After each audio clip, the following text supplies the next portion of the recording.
हम class 12th accounts की first book volume 1 accounting for partnership firms का third chapter changing profit sharing ratio among the existing partners पढ़ रहे हैं। आज हम पार्ट 2 पढ़ेंगे जिसमें पढ़ेंगे कि गुडविल को कैसे कैलकुलेट किया जाए, उसका ट्रीटमेंट कैसे किया जाए जब रेशियो में चेंज आता है। हमने पढ़ा था रेशियो में जब चेंज आता है तो एक पार्टनर गेन करता है और दूसरा सेक्रीफाइस करता है।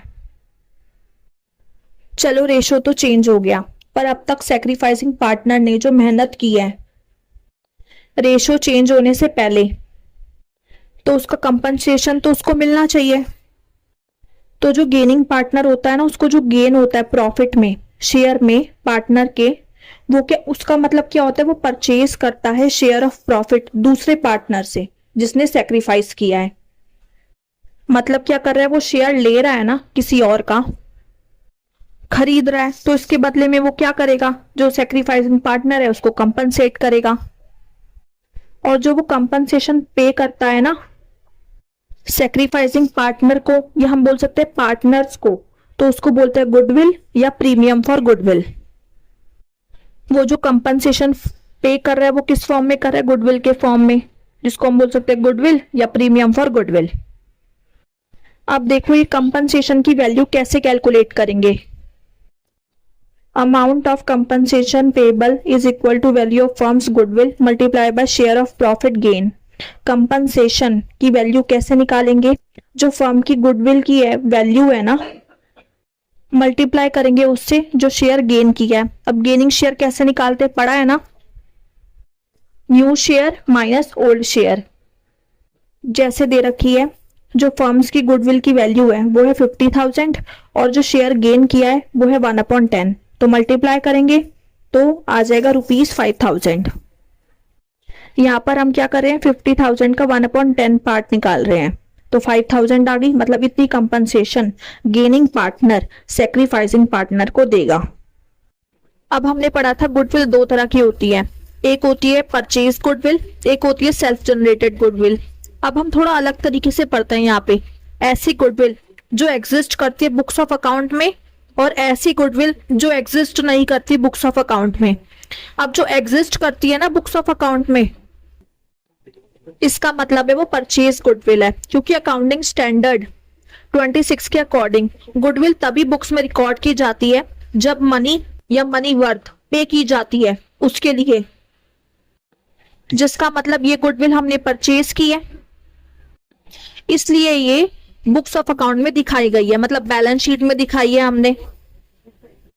और दूसरी तरह की होती है जो एग्जिस्ट नहीं करती बुक्स ऑफ अकाउंट में, ये होती है फर्म्स की गुडविल की वैल्यू, जिसका मतलब फर्म ने अपने गुडविल की क्या की है, वैल्यू नापी है कि हमारी गुडविल कितनी है।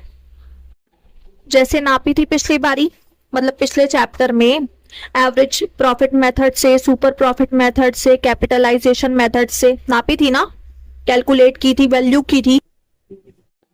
चलो पहले इसके बारे में पढ़ लेते हैं कि जो गेनिंग पार्टनर है वो इसके लिए कंपनसेशन कैसे पे करता है, मतलब उसकी जनरल एंट्री कैसे होती है। इसमें क्या होता है, जो गुडविल है ना वो एडजस्ट की जाती है पार्टनर्स के कैपिटल अकाउंट से।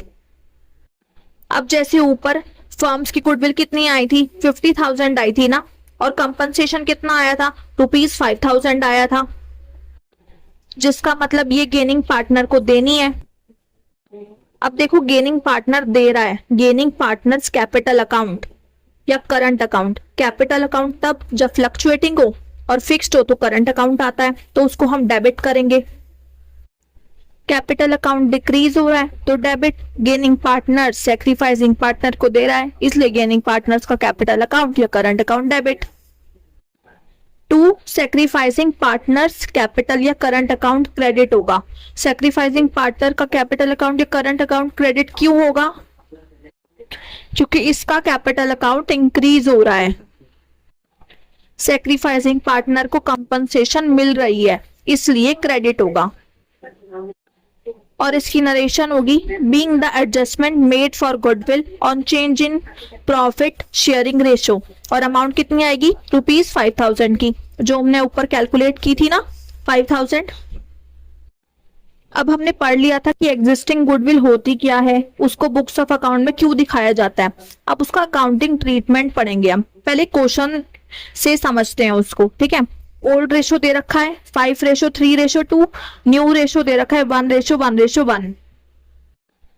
अब देखो गुडविल जो है ना फर्म की, वो वैल्यू है उसकी ₹90,000 और गुडविल जो बुक्स में अपीयर कर रही है वो है ₹60,000।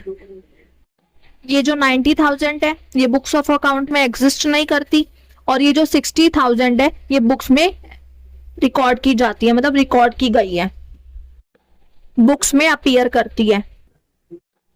अब देखो ये जो ये वाली गुडविल है ना, इसका मतलब है ये परचेज गुडविल है और ये जो एग्जिस्टिंग गुडविल होती है ना, इसको रिटर्न ऑफ करना होता है, हटाना होता है, क्योंकि फ्रेश वैल्यूएशन किया जाता है गुडविल का। और अगर इसको रिटर्न ऑफ नहीं किया गया तो ये क्या हो जाएगा, ओवर स्टेटमेंट हो जाएगा, गुडविल ज्यादा ही दिखाई जाएगी जितनी होगी भी फर्म की, ठीक है। सही गुडविल से ज्यादा दिखेगी तो वो सही बात नहीं है ना। अब सीखते हैं इस एग्जिस्टिंग गुडविल को रिटर्न ऑफ कैसे करते हैं। ये गुडविल हम खत्म कर रहे हैं ना, तो क्रेडिट थोड़ी करेंगे पार्टनर्स के कैपिटल अकाउंट में, और गुडविल ऐसे डिक्रीज हो रहा है तो क्रेडिट करेंगे टू गुडविल अकाउंट हो जाएगा और पार्टनर्स का जो कैपिटल अकाउंट है वो डेबिट हो जाएगा। A capital account, B capital account, C capital account debit. अब ये देखो एग्जिस्टिंग गुडविल है, पुरानी गुडविल है, तो इसको रिटर्न ऑफ भी ओल्ड रेशो में करेंगे। तो 5/10, 3/10 और 2/10। तो ए कैपिटल अकाउंट में आएगा 30,000, बी कैपिटल अकाउंट में आएगा 18,000 और सी कैपिटल अकाउंट में आ जाएगा 12,000। तो हमने जो एग्जिस्टिंग गुडविल थी 60,000 उसको रिटर्न ऑफ कर दिया और नरेशन आ जाएगी being the existing goodwill return of in the old ratio. और अब जो दूसरी गुडविल थी 90,000 वाली, उसको हमने सीखा हुआ है कि पार्टनर्स के कैपिटल अकाउंट से एडजस्ट कर देते हैं। पहले सैक्रिफाइसिंग और गेनिंग शेयर निकालते हैं। जब निकाला तो पता चला कि बी ने गेन किया है और सी ने भी गेन किया है और ए ने सैक्रिफाइस किया है। तो कंपनसेशन कैसे निकालते सीखा हुआ है ना। फर्म्स की गुडविल की वैल्यू जितनी है मल्टीप्लाई बाय शेयर गेन कितना किया है, तो 90,000 मल्टीप्लाई बाय 1/30 करेंगे तो आ जाएगा 3,000। डेबिट होगा ये वाला क्योंकि गेनिंग पार्टनर है। ऐसे ही सी का निकालेंगे 90,000 मल्टीप्लाई बाय 4/30, 12,000 आ जाएगा। मतलब सी को इतनी कंपनसेशन देनी है इसलिए इसको भी डेबिट करेंगे। ए ने सेक्रीफाइस किया है तो उसका अकाउंट हो जाएगा क्रेडिट। कितने का किया है सेक्रीफाइस, 90,000 मल्टीप्लाई बाय 5/30 करेंगे 15,000 आ जाएगा। मतलब इतना कंपनसेशन ए को मिलेगा। और नरेशन आ जाएगी being the adjustment made for goodwill on change in the profit sharing ratio. अब देखो एक और क्वेश्चन है जिसमें दो पार्टनर्स है रीमा और सीमा, ठीक है। गुडविल की वैल्यू दे रखी है ₹75,000 और ओल्ड रेशो है 4:1 और न्यू रेशो है 3:2। तो सेक्रीफाइसिंग और गेनिंग शेयर निकालेंगे तो रीमा का आ जाएगा 1/5, उसने सेक्रीफाइस किया है, और सीमा का आ जाएगा गेनिंग रेशो 1/5, मतलब उसने गेन किया है। रीमा सेक्रीफाइसिंग पार्टनर और सीमा गेनिंग पार्टनर। तो गुडविल की वैल्यू है 75,000। तो कंपनसेशन कैलकुलेट करेंगे आ जाएगी ₹15,000। अब गुडविल की कैसे करते हैं कि पार्टनर्स के कैपिटल अकाउंट से एडजस्ट करते हैं। तो सीमा क्या कर रही है, गेन कर रही है, तो सीमास का कैपिटल अकाउंट हो जाएगा डेबिट टू रीमास कैपिटल अकाउंट हो जाएगा क्रेडिट, क्योंकि रीमा सेक्रीफाइस कर रही है। अमाउंट कितनी आएगी 15,000 और नरेशन आ जाएगी being the amount of goodwill payable by Seema to Reema debited and credited to respective capital account. ये भी लिख सकते हैं और पहले जो लिखी थी वो भी लिख सकते हैं नरेशन। अब यहाँ पर देखो एक और चीज है कि उन्होंने क्या डिसाइड किया कि आप क्या करते हैं प्रॉफिट में, मतलब प्रॉफिट का जो रेशो है उसमें जो चेंज लाते हैं ना वो 1 अप्रैल 2023 से लाते हैं। तो नया रेशो है 3:2।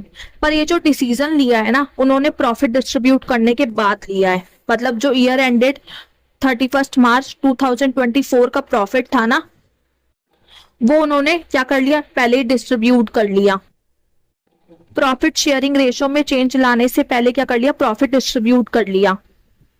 पर ये जो डिसीजन लेने का सोचा है वो 1 अप्रैल 2023 से लिया है, तो अब क्या करना पड़ेगा, प्रॉफिट में चेंज तो करना पड़ेगा ना।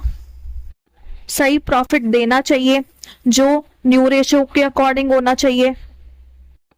अब देखो जो प्रॉफिट है ना वो है ₹1 लाख का, जो ओल्ड रेशियो में हम डिवाइड कर चुके हैं 80,000 और 20,000 में, तो उसको क्या करेंगे, जो प्रॉफिट ऑलरेडी दे चुके हैं, डिस्ट्रीब्यूट कर चुके हैं, उसको अब वापस ले लेंगे, तो क्या कर देंगे, डेबिट कर देंगे। और जो नया देना है, मतलब नए रेशियो में अब प्रॉफिट देंगे, तो वो हो जाएगा 60,000 और 40,000। अब देखो जब प्रॉफिट को जो 1 लाख रुपीस का है उसको जब न्यू रेशियो के अकॉर्डिंग बांटा, मतलब 3:2 के अकॉर्डिंग आता है ना, 1 लाख मल्टीप्लाई बाय 3/5 और 1 लाख मल्टीप्लाई बाय 2/5, तो वो आ गया 60,000 और 40,000 रुपीज। रीमा को मिलेगा 60,000 और सीमा को मिलेगा 40,000। अब देखो रीमा को पहले कितना दे दिया, 80,000 दे दिया ना, ज्यादा दे दिया, डिफरेंस कितना आ रहा है 20,000 का, तो अब वो उसको वापस देना पड़ेगा। तो रीमा का कैपिटल अकाउंट हो जाएगा डेबिट। और देखो सीमा को मिला था 20,000 ओल्ड रेशियो के अकॉर्डिंग, और न्यू रेशियो के अकॉर्डिंग कितना मिलना चाहिए, 40,000, तो 20,000 कम मिला उसे, तो ये क्या हो जाएगा, उसके अकाउंट में क्रेडिट हो जाएगा। जो देगा कौन, रीमा देगी। ठीक है, इसी तरीके से इनकी जनरल एंट्री करेंगे, Reema's capital account to Seema's capital account, और अमाउंट कितनी होगी 20,000 रीमा देगी और सीमा को मिलेगा। ये तब करते हैं एडजस्टिंग एंट्री जब जो change in profit sharing ratio है ना वो प्रॉफिट डिस्ट्रीब्यूट करने के बाद होता है।